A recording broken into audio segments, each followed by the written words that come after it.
আসসালামু আলাইকুম রহমতুল্লাহি ওয়া বারাকাতুহু। দোয়া কেন কবুল হয় না? দোয়া কি করেছেন? কিভাবে করতে হয় জানেন?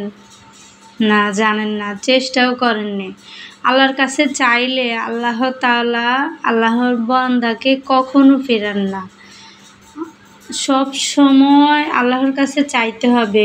বান্দা না চাইলে আল্লাহ কেমনে দিব? আল্লাহর কাছে চাইতে হবে।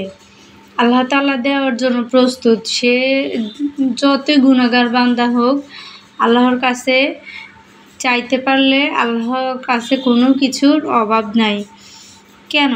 তাহাজ্জুদ পড়েন, তাহাজ্জুদ প্রতিদিন পড়েন, রাতের শেষ তৃতীয়াংশে 3টা বাজে উঠেন, 3:30 বাজে উঠেন। 4 রাকাত পড়লেও এনাফ, 12 রাকাত রাসূল সাল্লাল্লাহু আলাইহি ওয়াসাল্লাম পড়তেন। তাছাড়া ইস্তেগফারের মাধ্যমেও দোয়া কবুল হয়। সারাক্ষণ আস্তাগফিরুল্লাহ আস্তাগফিরুল্লাহ আস্তাগফিরুল্লাহ পড়তে থাকবেন। আবার সিজদায় সুবহান রাব্বিয়াল আলা সুবহান রাব্বিয়াল আলা 3 বার বলার পরে আল্লাহর কাছে কিন্তু যা মন চায় তা চাইতে পারেন, কান্না করতে পারেন। অথবা অনেক দোয়া কবুলের সময় আছে। আল্লাহর কাছে চাওয়ার নির্দিষ্ট সময় নাই, কিন্তু আল্লাহর কাছে চাইলে অবশ্যই পাবেন। অনেকেই শুধু কমেন্টে লিখেন অথবা আমার গ্রুপে শেয়ার করতেছেন, পোস্ট করতেছেন শুধু কীভাবে সবাই দোয়া করতে। অন্য মানুষ কেন দোয়া করবে? আপনারা নিজেরা দোয়া চাইতে পারেন না আল্লাহর কাছে? নিজেরা চাইলে আল্লাহ তাআলা ক্ষমা করবেন পাপ করলে। তাছাড়া আল্লাহ তাআলা খুশি হবেন। তারপরে কবরের জন্য অনেক উপকার আছে। আল্লাহ তাআলা হয়তো এই দোয়ার মাধ্যমে আল্লাহ জান্নাতেও নিতে পারেন। তাছাড়া অনেক কিছু আছে, ঠিক আছে। আবার আজানের ইকামতের সময় চাইতে পারেন। ও দান সদকা করলেও কিন্তু দোয়া কবুল হয়। গরিব মানুষকে দান করবেন। তারপরে আবার এই তো এগুলা করলে কিন্তু দোয়া কবুল হয়, ঠিক আছে। আপনারা এইভাবে দোয়া চাইলে হবে না, কিন্তু আল্লাহর কাছে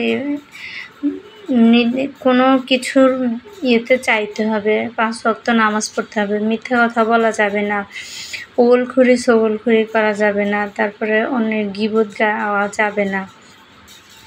গীবত গাইলে অন্যকে নিয়ে সমালোচনা করলে, ঠাট্টা মশকরা করলে দেখা যাচ্ছে ওই মানুষটা মনে কষ্ট পায়। এগুলো থেকেও অনেক আল্লাহর কাছে চাইতে পারলে আল্লাহ তাআলা দিতে প্রস্তুত, ঠিক আছে।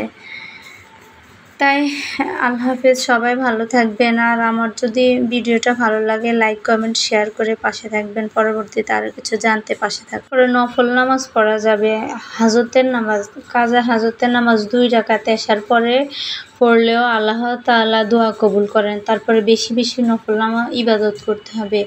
নফল নামাজ পড়লেও কিন্তু আল্লাহ তাআলা দোয়া কবুল করে, কিন্তু মনে ইচ্ছা থাকতে হবে। তারপরে রোজাও রাখতে পারেন। রোজা রাখলেও কিন্তু আল্লাহ তাআলা ইচ্ছা পূরণ করে। তাই আল্লাহর কাছে সব সময় চাইতে হবে।